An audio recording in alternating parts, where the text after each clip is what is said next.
आज हम लोग स्टार्ट करने वाले हैं हमारा जो गोविंद पारस सीरीज़ चल रहा था है ना, उसी में हम लोग स्टार्टिंग से ही ले रहे हैं एक एक सब्जेक्ट। तो उसमें हमारा भेल संहिता हो चुका है ना। तुल्यात्मक अध्ययन का मैंने पूरा सीरीज़ बना दिया है। जो स्पेशल पॉइंट है उसमें भी वो महत्वपूर्ण जो पॉइंट दिए गए हैं आखिरी पन्नों पर वो भी बना दिए गए हैं। उसमें मैंने भेल संहिता ले ली गई है ना। अब जो है हम हारीत संहिता लेंगे। हारीत संहिता का पेज नंबर जो है 112 से 118 है ना। आप अपने गोविंद पारेख की जो बुक है उसमें देख सकते हैं। तो हारीत संहिता जो भी स्पेशल पॉइंट है, जो भी एक्स्ट्रा पॉइंट है, वो मैं इसी में ऐड करवाती चल रही हूँ। और धीरे धीरे हम इसी वाइज पूरे ही सब्जेक्ट लेने की कोशिश करेंगे। उसके बाद जो है हम चरक संहिता और सुश्रुत संहिता पे जाएंगे है ना। इसके साथ मेरा मातृ निदान की सीरीज़ भी चल रही है, आप वो भी चैनल पे देख सकते हैं। काश्यप संहिता की मैं सीरीज़ बना चुकी हूँ, वो भी आपको AIPGT में बहुत हेल्पफुल रहेगी। वो थोड़े अलग नोट्स हैं है ना। मैं कोशिश करूँगी तो उसका PDF डाल दूँ, तो आप वो भी वहाँ से आप टैली कर सकते हो। प्लीज़ चैनल को लाइक करें, सब्सक्राइब करें है ना, ताकि एक मोटिवेशन मिलता है कि जॉब से उतना आदमी निकल के यदि कोशिश करता है तो प्लीज़ चैनल को लाइक और सब्सक्राइब करें। अब आते हैं हारीत संहिता पर, पेज नंबर 112 पर आ जाइए। तो हारीत संहिता में देखिए सबसे पहले क्या बताया गया, लेखक कौन है, हारीत ही हैं। संभवतः आत्रेय के पुत्र बताए गए हैं। ठीक है कि ये जो हारीत है वो प्रोबेबली बोले गए हैं कि आत्रेय के पुत्र थे है ना। कंफर्म नहीं बताया गया पर ऐसा बोला जाता है। ठीक है, इनका काल जो है वो 10वीं से 12वीं सेंचुरी बताया गया। कई बार पहले इस टाइप से क्वेश्चन आते थे, अब नहीं आते हैं, तो वो देख लीजिएगा आप। हारीत संहिता में स्थान देखिए, कुल अध्याय 103 हैं, ये इम्पॉर्टेंट है। 7 स्थान बताए गए हैं, अन्नपान, अरिष्ट, चिकित्सा, कल्प, सूत्र, शारीर और परिशिष्ट स्थान। वैसे तो इनकी विषय वस्तु पे क्वेश्चन नहीं आता, पर जनरल नॉलेज के लिए हम लोग स्टार्टिंग कर रहे हैं, इसलिए ये यहाँ दे दिया गया है। तो अन्नपान में 23 अध्याय हैं, अरिष्ट में 9 अध्याय हैं, चिकित्सा में 58 अध्याय हैं, कल्प में 6 अध्याय हैं, सूत्र स्थान में 5 हैं, शरीर में 1 है, परिशिष्ट में 1। इस तरह टोटल कितने अध्याय हैं, 103। कई बार चैप्टर पे से क्वेश्चन आ जाते हैं कि कितने हैं, तो ये आप ध्यान रखिएगा। इसके अलावा इन्होंने चिकित्सा के 8 प्रकार बताए हैं, यही लिख लीजिए। चिकित्सा के इन्होंने कितने प्रकार बताए हैं, 8 है ना। ये जो चिकित्सा स्थान है इसमें चिकित्सा के 8 टाइप बताए हैं। कौन कौन से हैं वो लिख लीजिए, शल्य, अगध, शालाक्य, भूत विद्या, काय चिकित्सा,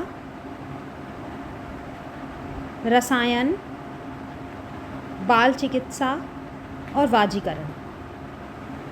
ठीक है, तो जो हारीत जी की आपका बाल चिकित्सा में जो प्रसूति पाठ है, जितना भी स्त्री रोग से रिलेटेड पार्ट है, वो बहुत विस्तृत है और बहुत डिटेलिंग में है ना। और उसी पे से हारीत संहिता पे बहुत क्वेश्चन आते हैं। क्लिनिकली भी इसका प्रसूति पार्ट बहुत इंपॉर्टेंट है, क्योंकि इन्होंने स्त्री रोग पे बहुत अच्छा वर्णन किया है। अब हारीत के योगदान की बात की जाए तो याद रखिएगा, इन्होंने कुल 8 प्रकार की चिकित्सा बताई है, पर वर्णन करते समय कितने अंग बताए हैं, उसके 9 अंग बताए हैं है ना। विष और अगध अलग अलग माना है। ठीक है, जो अगध विष तंत्र था उसमें विष और अगध ने अलग अलग करके अंग 9 बताए हैं, और इसके जो प्रकार हैं वो 8 बताए हैं। ठीक है, अंत में उपांग चिकित्सा का वर्णन है, जिसमें छिन्न, भिन्न, भग्न, छत, पिच्छित, इसका वर्णन है। तो उपांग चिकित्सा का वर्णन भी किसने किया, एक बार क्वेश्चन आया था। तो उपांग चिकित्सा का वर्णन जो है वो हारीत जी ने किया है। ठीक है, ये क्वेश्चन एक बार आ चुका है, तो ये आप लिख लीजिएगा। अब चिकित्सा के इन्होंने 2 टाइप बताए हैं, मैं एक्स्ट्रा इसी में ऐड करती चल रही हूँ। चिकित्सा 2 टाइप की बताई है, समन और कोपन। ठीक है, वैद्य जो है वो भी 2 टाइप के बताए हैं, रोगो उपचारज्ञ और रोग उपचारज्ञ। ठीक है, रोगो और रोग उपचारक। ठीक है, रोग उपचारक और रोग अपचारक, ये उप है, यहाँ अप है।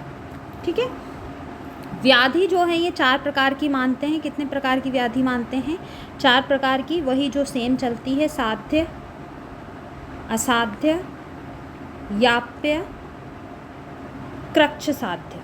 ठीक है, देश जो हैं ये 3 टाइप के मानते हैं, जो चलते हैं अपने में, अनूप, जांगल और साधारण। है ना। अनूप क्या होता है, वात और कफ को बढ़ाने वाला बताया है इन्होंने, और जांगल जो है वो रक्त और पित्त को बढ़ाने वाला बताया है। ठीक है, साधारण किसी को नहीं बताता। इनके अनुसार काल भी थोड़े अलग बताए गए हैं। काल, तो काल लिख लीजिए। इन्होंने काल बताए हैं अतीत, अनागत, वर्तमान। ठीक है, ऐसे करके बताए हैं। और वर्षा, हिम, उष्ण। ठीक है, 3 टाइप के ये बताए हैं, 3 टाइप के ये बताए हैं। और उदय, मध्य और अस्त करके दिन में काल बताए हैं। ठीक है, ये दिन के काल हैं, ये ऋतु काल हैं, और ये जो आपके काल होते हैं, है ना, अतीत, अनागत, वर्तमान, ये इन्होंने काल बताए हैं। ऋतु वही हैं, ऋतु इन्होंने वही 6 बताई हैं, है ना। वर्षा, शरद, हेमंत, शिशिर, बसंत, ग्रीष्म, सिंपल है। वे जो हैं वो 4 ही बताई हैं, उत्तम, अधम, मध्यम, हीन। ठीक है, उसके बाद जो आगे की वे हैं वो भी। ठीक है, अब देखिए आगे,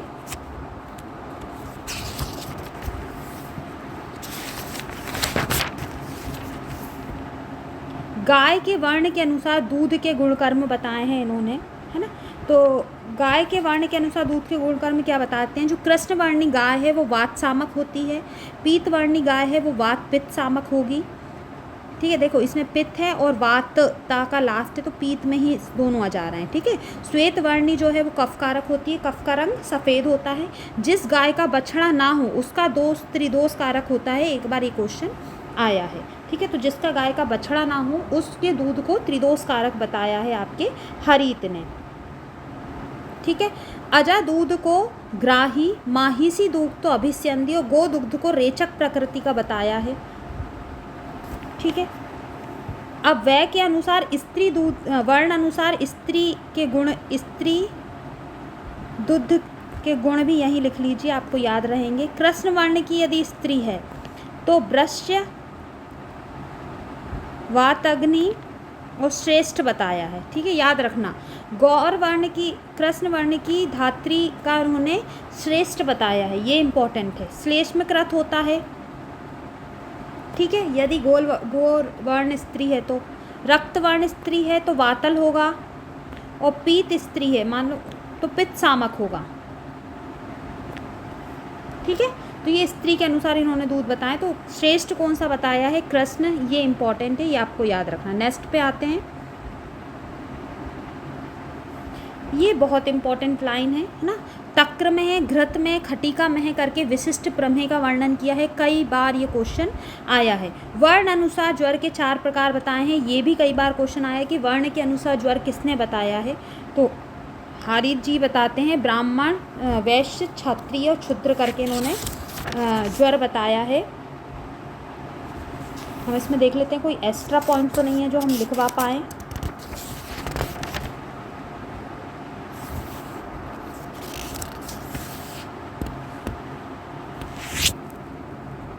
इन्होंने क्या है, ज्वर की बात कर लेते हैं हम लोग। ज्वर में इन्होंने हनुमत पूजा और रुद्र पूजा का भी विशेष निर्देश दिया है, ये भी कई बार क्वेश्चन आया है। तो इन्होंने ज्वर के 4 और 8 प्रकार भी बताए हैं। कितने प्रकार बताए हैं, 8 भी बताए हैं और 4 भी बताए हैं। ठीक है, विषम ज्वर के बारे में ये बोलते हैं, विषम ज्वर के बारे में इन्होंने बताया है कि जो शरीर धातुओं में मिलित हो जाए, जो शरीरस्थ धातुओं में मिलित हो जाए,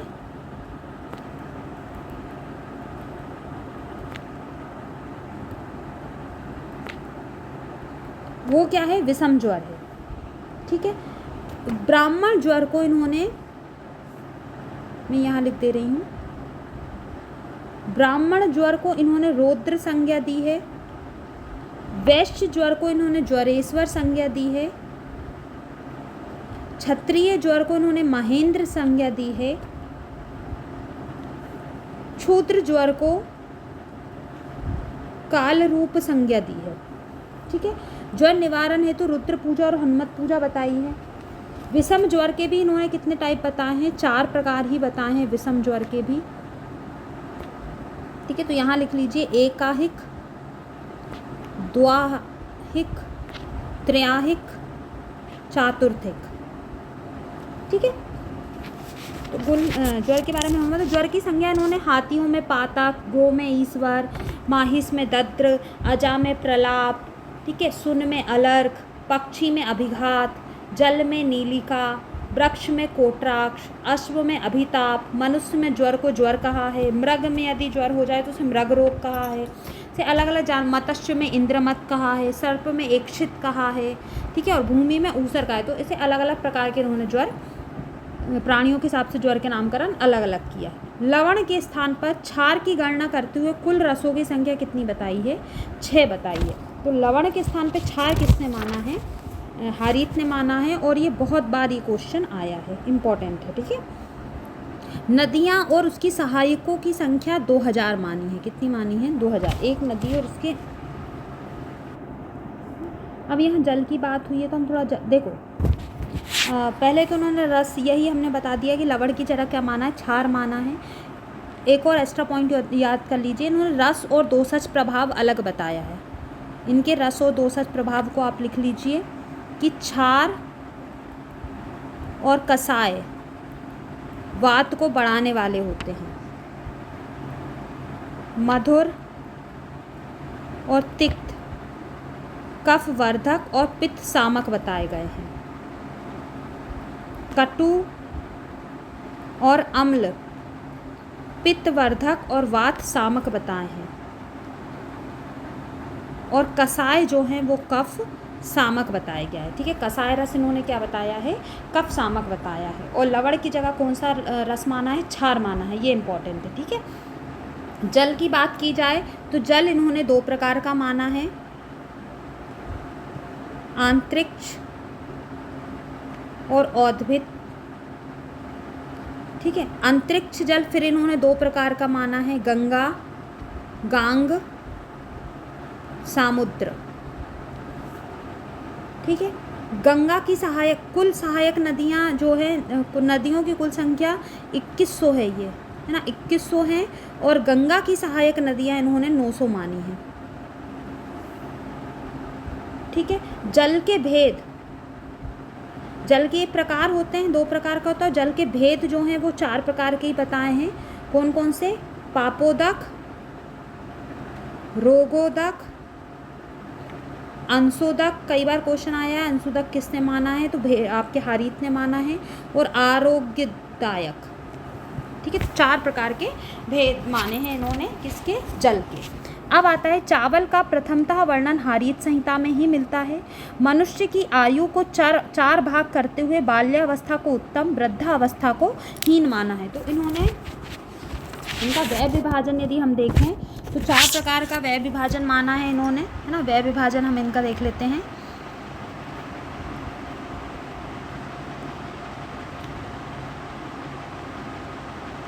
व्यय विभाजन यदि इनका देखा जाए तो बालावस्था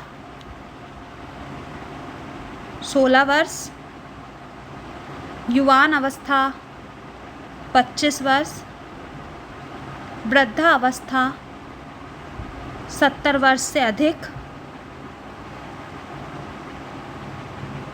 और मध्यम अवस्था 25 से 70 वर्ष मानी है ना। तो ये व्यय के इन्होंने 4 विभाग करे हैं, जिसमें बाल्यावस्था को उत्तम और वृद्धावस्था को हीन माना है। स्त्री व्यय विभाजन इनका बहुत बहुत इम्पोर्टेंट है ना। 0 से 12 वर्ष तक बाला, 13 से 19 वर्ष तक मुग्धा, 20 से 28 वर्ष तक प्रोणा, 29 से 41 वर्ष तक प्रागल्लभा माना है, ठीक है। और यदि और स्पेसिफिक माने जाए तो इन्होंने बाला 5 वर्ष तक माना है, ये इम्पॉर्टेंट है। स्त्री जीवन की श्रेष्ठ आयु क्या है? 24 से 37 वर्ष बताइए, जबकि पुरुष की 25 से 30 वर्ष के बीच ही माना, मतलब पुरुषों की इन्होंने कम माना है, ये याद रखने योग्य बात है, ठीक है। नेक्स्ट पे आते हैं, नेक्स्ट पढ़ने पे आ जाइए। तांबुल का वर्णन नागबल्ली नाम से किया है। गर्भिणी को क्षार का निषेध बताया है। ये बहुत बार ये क्वेश्चन आया है कि गर्भिणी को क्षार का निषेध किसने बोला है? तो गर्भिणी को क्षार निषेध आपके हारीत ने ही बताया है। मसूरी का व्याधि का वर्णन बसंत नाम से आया है, ये भी एक बार क्वेश्चन आया है। कास में तुलसी का, कुष्ठ में रसेंद्र का और 6 में मधुयष्टि का प्रयोग बताया है।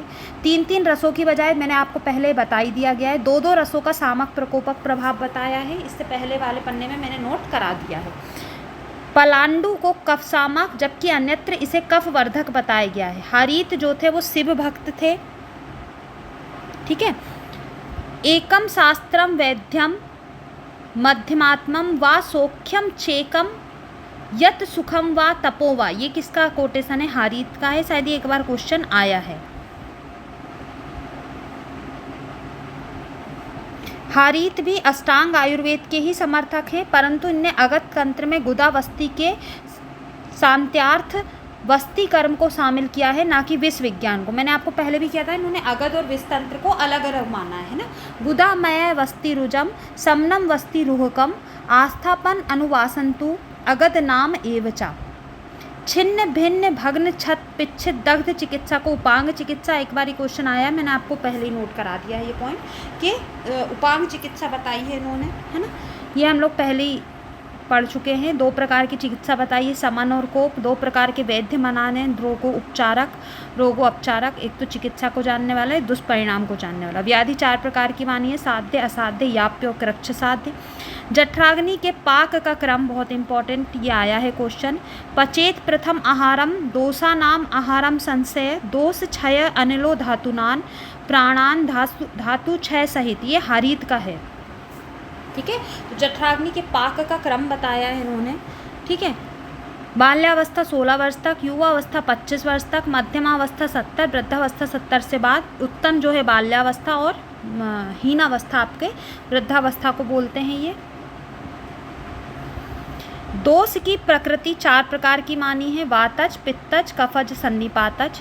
वस्त्र, चर्म, बांस, ताड़पत्र, खस, मयूर पिच आदि से बने पंखे की हवा को उत्तरोत्तर उत्तम गुणों से युक्त माना है।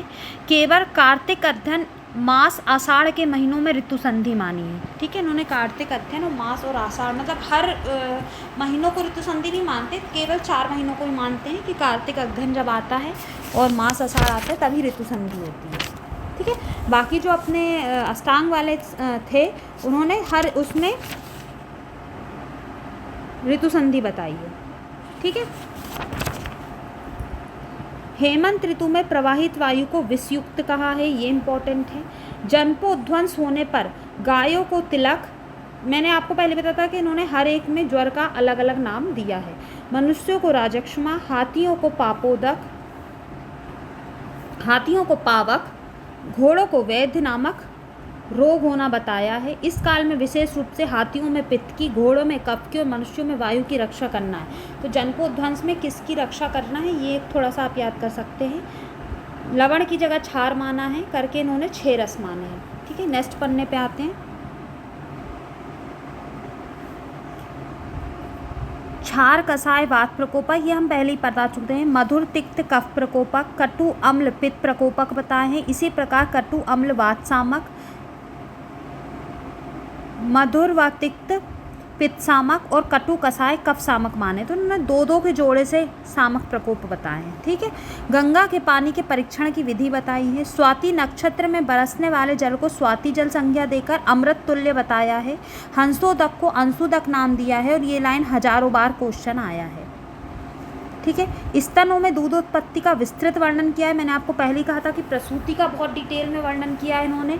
जन्म के तुरंत बाद स्तन्य को कफकारक बताते हुए शिशु के लिए उसका निषेध है। एक बार क्वेश्चन आया है कि जन्म के बाद का मिल्क किसने निषेध किया है, तो हारीत ने किया है। गर्भिणी को नश्य भी निषेध हारीत ने किया, गर्भिणी को क्षार निषेध हारीत ने किया है। ठीक है।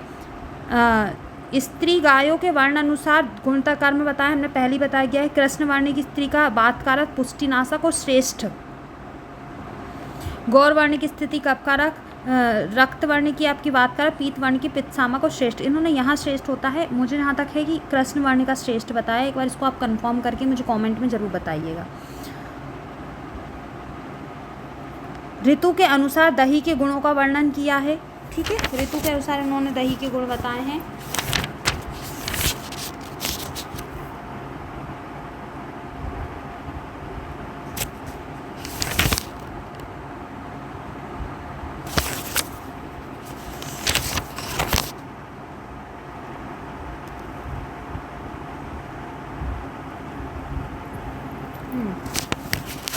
दधि वर्ज काल भी इन्होंने बताया है, लिख लीजिए। दधि वर्ज काल बताया है इन्होंने शरद, ग्रीष्म और बसंत ऋतु। ठीक है, ये 3 दधि वर्जकार बताए हैं। मूत्र वर्ग के 9 भेद बताए हैं। प्रसूता स्त्री का मूत्र गाढ़ा, प्रसूता स्त्री का हल्का होना बताया है। उसी प्रकार बंध्य बैल का मूत्र हल्का होना बताया है। कर्म के अनुसार मूत्र बताए हैं। गाय बकरी का मूत्र पान हेतु, ये इम्पॉर्टेंट है। भैंस घोड़ी भेड़ का मूत्र तेल पाक हेतु, गजमूत्र खुजली दाद विसर्प में लेपन हेतु और गधे का मूत्र तेल पाक और नश्य हेतु श्रेष्ठ बताया है। एक बार क्वेश्चन आया कि किसका इन्होंने नश्य हेतु श्रेष्ठ बताया है, तो गधे का मूत्र इन्होंने नश्य हेतु श्रेष्ठ बताया, एक बार क्वेश्चन आया है। ठीक है, अजा और गौमूत्र पान हेतु, अबिक महिष और अश्व का तेल पाक हेतु, गजमूत्र प्रलेपन हेतु और ऊष्ट और खरमूत्र जो होता है वो तेल पाक और नश्य हेतु। ये इंपॉर्टेंट है बेटा। यूस वर्ग देखा जाए तो हरित ने यूस वर्ग का भी वर्णन किया है। ठीक है, मूंग का यूस ये सब बताए हैं, इतना इम्पोर्टेंट नहीं है, बस हमको ये जो इतना लिखा है आई थिंक यही सफिशिएंट है। इसमें हम प्रसूति वाला पार्ट जो है थोड़ा डिटेल में लेंगे और उसमें जो एक्स्ट्रा पॉइंट होंगे वो मैं ऐड भी करवाती चलूँगी। शाक 4 प्रकार की बताई हैं, पत्र पुष्प फल और कंद। मधु 3 प्रकार के बताए हैं, भ्रामक साध्रक छोत्र। इसमें भ्रामक मधु वृक्ष पर, साध्रक तृण के गुच्छों पर, छोद्र जो है वो वृक्ष के कोटरों में मिलता है।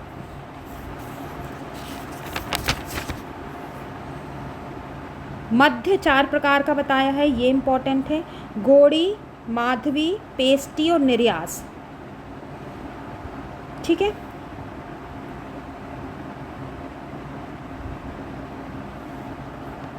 पांडु, कुष्ठ, राजक्षमा, अतिसार, प्रमेह, मूत्रोग, अस्मरी, सूल, श्वास, सोत, व्रण को पूर्व जन्म कृतों के पाप कारण बताया है, तो है ना, जिसमें व्रण, सूल, सिरहासूल, रक्तपित्त आदि को अभिशाप जन्य बताया है। ज्वर, अजीर्ण, वमन, मोह, अग्निमांत, यकृत, पीलिया, शोष लोगों को उपरोग कहा है।